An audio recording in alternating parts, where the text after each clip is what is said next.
Hey guys, welcome back to the channel. And I guess you read the description. In this episode, we're going to be priming the LS engine. So let's go over here to the table. Let's look around, see what we got and what we're going to do, and we'll get into the video. I feel like I'm losing my mind. Is everybody in the world blind? Please, Lord, give me a sign. All right, guys. So for those of you that are subscribed and have been watching the channel, we are going to prime this engine. Now, I told you in the last episode or a couple of episodes ago, I bought this engine. I never heard it run. It's been sitting for about a year and a half when I decided to do this project. So we've got to get oil up into the top of the motor and get it flowing through the engine. For those of you that are not familiar with this channel, we are LS swapping an S10, and we got it all torn apart. The engine's removed. We're waiting on the trick chassis 9-inch rear end. My axles did come in. My strange axles came in, so that's good. I've got my cow tracks in the back. That's another video for another time as soon as we get parts in. But this video, like I said, this engine has been sitting so long and it hasn't had any oil run through it. Well, I also received my PCM back from Brendan at lt1swap.com. So I'm going to try to get oil to the top of this and circulating through the engine. And in the next couple of episodes, I hope we get to test fire this engine or test run this engine on this engine stand. I'm an old 350 guy, and the way I used to do it was take this tool that I have homemade. You take your distributor out and put this in the oil pump. You spin it around with a drill, and you prime the engine. Well, for those of you that are familiar with LS engines or maybe not familiar with LS engines, your oil pump, this thing right here, is actually sitting behind this crankshaft pulley in this timing cover.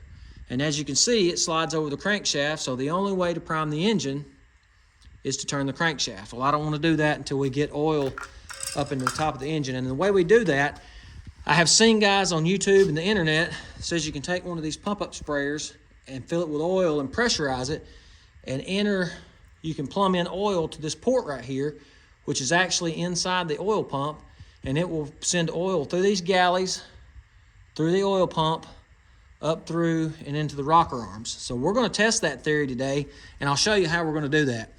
So I went online and I ordered, it's a M16 by 1/8 port, and this is actually an adapter for an aftermarket oil sending unit that will go in the back of the block. This one's aluminum. I don't really like these aluminum parts like this. They feel like you can strip them really easy. So I ordered these other two, which are actually stainless steel. And this will screw, I'm going to use this later to screw into the back of the block when we get ready to hook up the oil pressure gauge when we crank the engine, and then I'll put my oil pressure sending unit into this. Well, also, this fits the block, and if you order this 2-piece kit, you also get an M12, which will fit your temperature on the side of the head, and this is stainless steel as well. But today we're going to be using this aluminum to prime the engine. I also went to O Reillly Auto Parts, and I bought this Dorman 1/8 MPT by 1/4 inch barb. And as you can see, it says MNPT. I'd never seen that before. All that stands for is male. That just means that's male. Here's the part number, and I'll put the link to all these part numbers to the adapter fittings, the hose barbs, and these other adapter fittings in the description below. But basically, I had seen guys on the internet, they would take these adapters and they would put all kinds of different fittings in there and hose barbs, and by the time you get done, you've got a $35 fitting. You can go to O Reilly's and get this thing for about $5-6, and it screws right down in the top of this. And then we will take it over here. We will plumb in the other end of our pump-up sprayer, and we'll pressurize the engine. So the next thing I'm going to do, I went and bought just some cheap oil from Walmart, because I don't think putting $35 worth of oil in it to drain it out later, because I've got to change this oil pan to that 302-1 Holley look-alike pan that I have.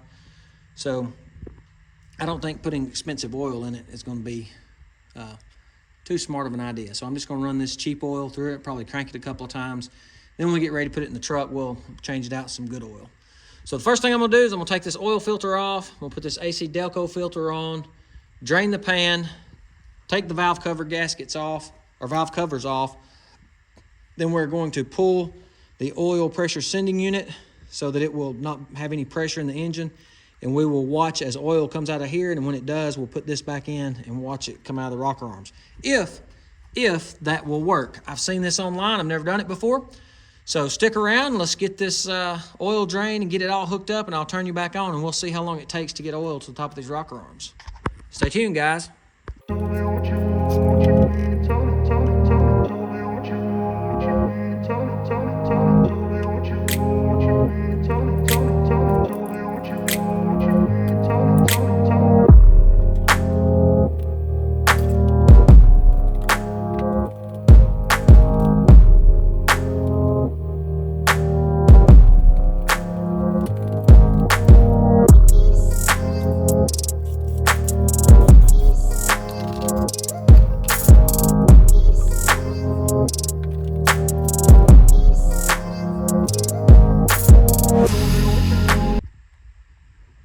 Okay guys, you just saw the time lapse. We got the oil filter on, we got the oil drained. For those of you that might need the part number to the oil filter, it is a PF46E.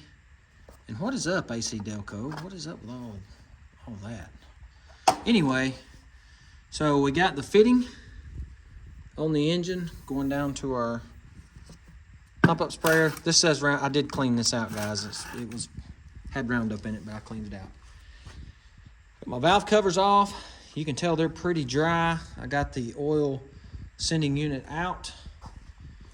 These this engine looks pretty dirty. I'm glad I took these valve covers off. I'll probably do some cleaning on this before we run it. So let's pump up the pump up sprayer. And from what I've seen, it takes quite some time. So I'm going to put you back on the tripod and we'll pump this up and give it some time, and I'll do a countdown on the timer and see how long it takes to get oil up to our rocker arms and see if we can hear it coming through the engine. So let me get you back on the tripod and we'll start pumping this up. Here we go, guys. Let's see how long it takes to get some oil in the engine.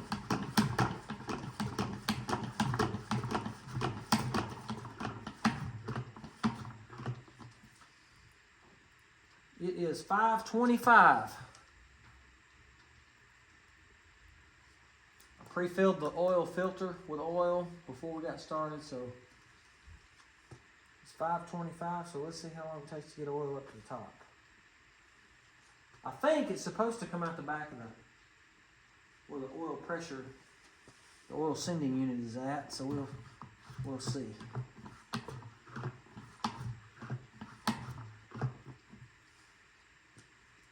Oh, and there it is, guys. Let me get you off the tripod. So we got oil boiling out the top here. So I'm gonna go ahead and stick this back in before we make a mess. That was quick. What, about a minute? Let's tighten this back up.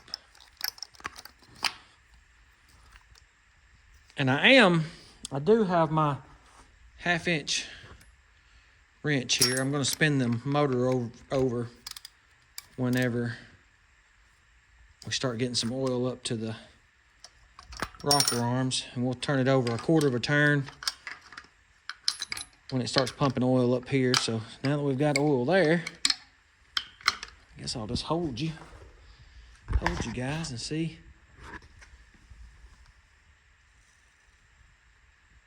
Can you guys hear that? There's pressure going through the engine, so let's give a few more pumps with the pump up sprayer.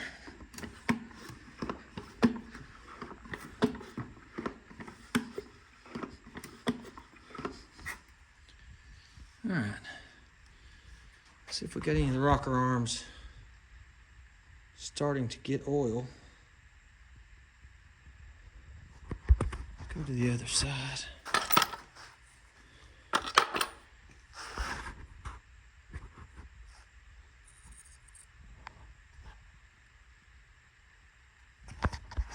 can hear something going on inside the engine. So this actually may be working.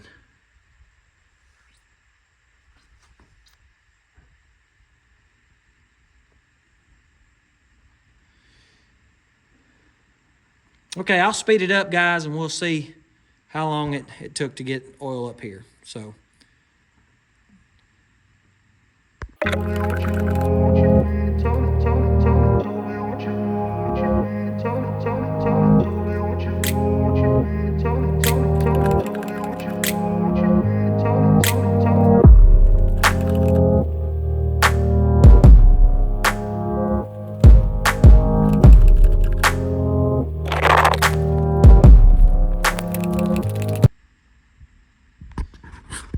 Right there it is, guys. There's the first rocker arm to start getting some oil. There's another one popping up right here. That one's getting oil, that one's getting oil. It was 5:25. It is now 5:36, so 11 minutes. 11 minutes. And you guys, I don't know if you could tell in the time lapse or not, but I was pumping the pump-up sprayer every few minutes. I was giving it 3 or 4 pumps every few minutes, and you could hear the engine kind of gurgling and bubbling and things going on. And we finally got some oil up to the rocker arms here. So I'm going to keep pumping until I get all these rocker arms, if they will. I don't know if all of them will pump oil out the top or not, but as soon as I can get some more oil up to the top of the engine, I'm going to take my 24 millimeter wrench, and I'm going to spin the motor or spin the engine a quarter of a turn. Oh, there's another one. Just popped up some oil. Oh, another one right there. Okay, guys. Let's see if we can catch another one. I'm going to fill the jug back up, fill my pump-up sprayer back up with another quart or so of oil. Probably going to leave this thing connected and pump it up every day or so, and just let it fill up with oil, and then we'll get ready to start the engine again. I've got my PCM back from Brendan at LT1 Swap, and I would put some of the guys on the internet were putting their pressure gauge in here, but mine's an electric, and I didn't want to take the time to hook up a wire and show you how much pressure was at the engine. But let me get this pumped up, spun over, and then I'll show you some other things we're going to do in the next videos, upcoming videos, and we'll end out this video. Real quick before we end the video, guys, I did get oil to every rocker arm, and I just now got oil to the last one, which is this one right here on the passenger side, and it is 547. So at 5:25 we started, 5:47 we got all the oil to the rocker arm. So now I'm going to start to turn my motor a quarter of a turn at a time and give it a little, see if we can get some oil going through the bearings and things like that. So let me get this done. I'll cut you right back on, show you some things that we're going to do in the upcoming episodes. If you hadn't subscribed yet and you like what you see right here, hit that subscribe button. Stay tuned. Okay, guys, well, you've seen it here on DT Performance.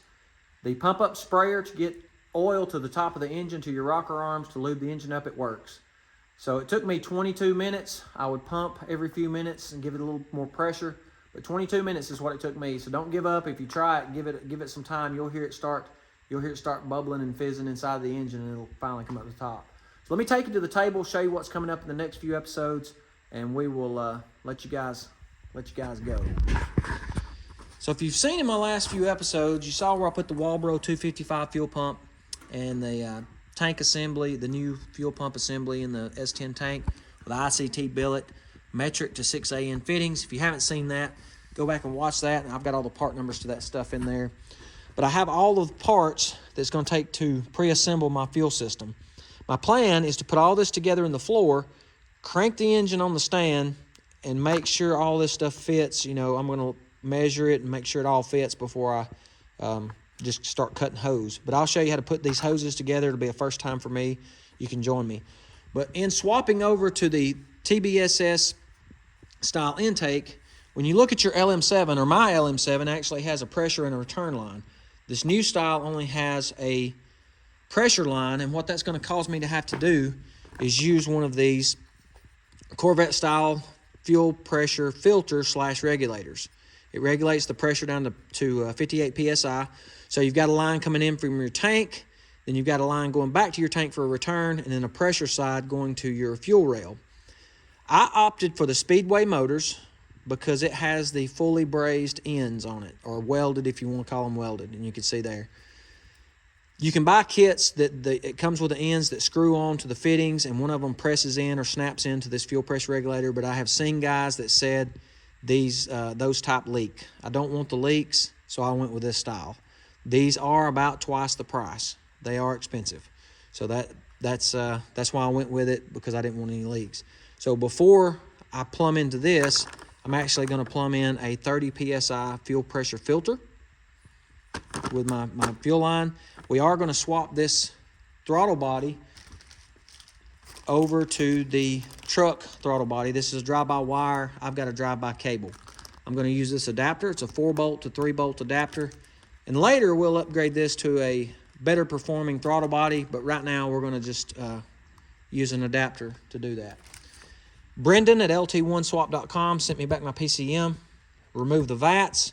We upgraded the injectors to the E85 injectors. When I say upgraded, these actually come with the E85 30-pound injectors. My LM7 had 24-pound injectors. So when I sent my PCM, he's got a list of questions that he asks you on his website, and that was one of them. Which injectors do you have? So I had to tell him I was going to use the 30-pound, LM or TBSS or new body style intake injectors. I did have to buy adapters for those for my harness. So later on, I may just cut these off and hardwire them in. But for right now, I wanted to make sure everything was going to work, so I ordered these adapters, and I'll leave those part numbers in the description when we get to that video. I did buy some gauges. I went with Equus gauges. I didn't want to spend a lot of money on autometers and because eventually I want to go to the Terminator system. So these were a little cheaper. They look like they're good quality. I guess we'll find out. I'm going to build a custom gauge panel. So those are what we're going to be doing in the upcoming videos, guys. We're going to crank the engine on the engine stand. We're going to put all this together. We're going to see if my wiring harness works, where I depend everything, and we're going to swap over to this TBSS. So there's some good content coming up. If you want to see it, make sure you hit that subscribe button right now. Share this with your friends. Smash that like button. For those of you coming back, thank you guys for subscribing. Thank you for all the comments, man. I appreciate it. I answer every one of them. So if you've got some comments about this video, please comment below. Share with your friends. Come back, and we'll catch you guys in the next episode. I feel like I'm losing my mind. Is everybody in the world blind? Please, Lord, give me a sign.